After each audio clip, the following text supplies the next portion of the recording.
The year is 654 AD. The imperial palace of Chang'an, the heart of the most powerful empire on earth. A mother stands over the cradle of her newborn daughter. She is not an empress yet. She is just a concubine. A woman clawing her way up from the bottom of a pit filled with 3,000 other women. Moments later, the emperor enters.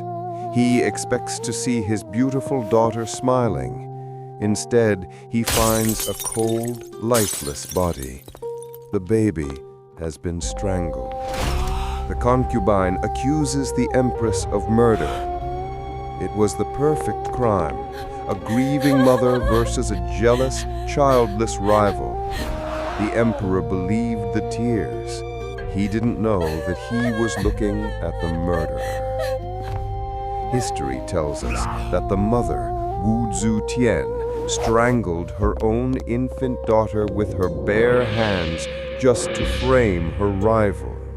She sacrificed her own flesh and blood to steal the crown. But was she a monster, born of pure evil? Or was she the inevitable product of a brutal system that gave women two choices: be a slave or be a killer? This is the story of the only woman in 5,000 years of Chinese history to wear the dragon robes.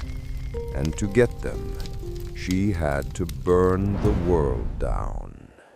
To understand the monster, we must meet the girl. Wu Chao entered the palace at age 14. She was beautiful, intelligent, and completely irrelevant. The emperor's harem wasn't a bedroom, it was a city. 3,000 women, all waiting for one man, Emperor Taizong. Most would die without ever seeing his face. They were the talent, Zairen, glorified servants meant to organize the library and look pretty in the background. But Wu was different. She wasn't there to serve. She was studying. She watched how the emperor ruled. She watched how ministers argued. While other concubines practiced embroidery, she practiced politics. There is a story that defines her soul. One day, Emperor Taizong showed off a wild horse named Lion Stallion. No general could tame it. It bucked everyone off.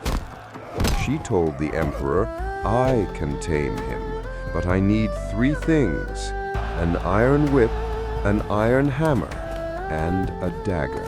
The emperor laughed. "Why?" She replied, "First, I will whip him into submission. If he refuses, I will hit him with the hammer.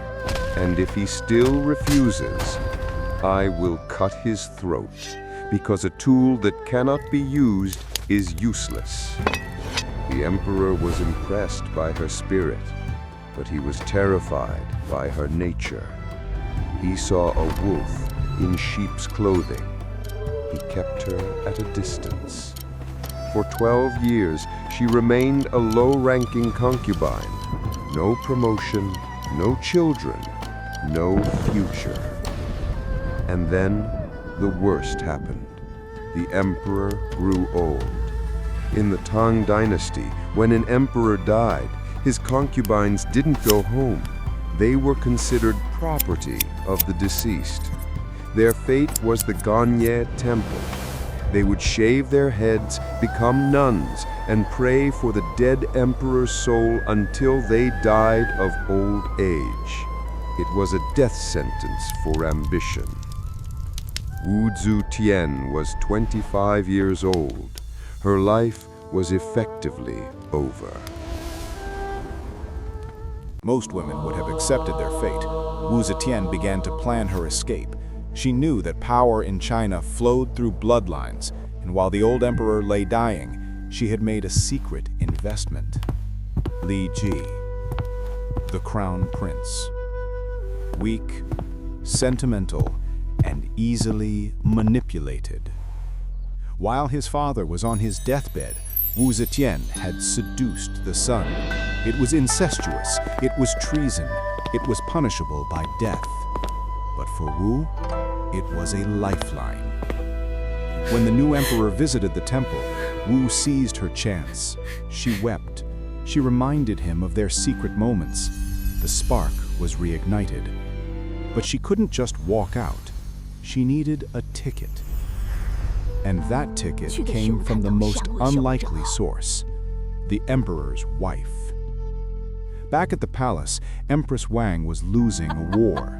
The emperor was obsessed with a new favorite, Consort Chao. Empress Wang was desperate. She needed a distraction. She needed a pawn to steal the emperor's attention away from her rival. She remembered Wu Zetian. It was the greatest miscalculation in political history. Empress Wang convinced the emperor to bring Wu Zetian back to the palace. She thought she was bringing in a pet to fight her battles. She didn't realize she had just opened the door for a tiger. Wu Zetian returned, but she was no longer the naive girl of 14. She was 28, hardened by the temple, and hungry. She played the perfect servant. She humbled herself before Empress Wang. She served the emperor's tea. She made friends with the maids, the eunuchs, the guards. She learned everyone's secrets. While Empress Wang and Consort Chao fought each other over jewelry and bedtime schedules, Wu Zetian was building an intelligence network. She knew what the ministers were eating for dinner. She knew who was sleeping with whom. And most importantly, she did what the empress couldn't.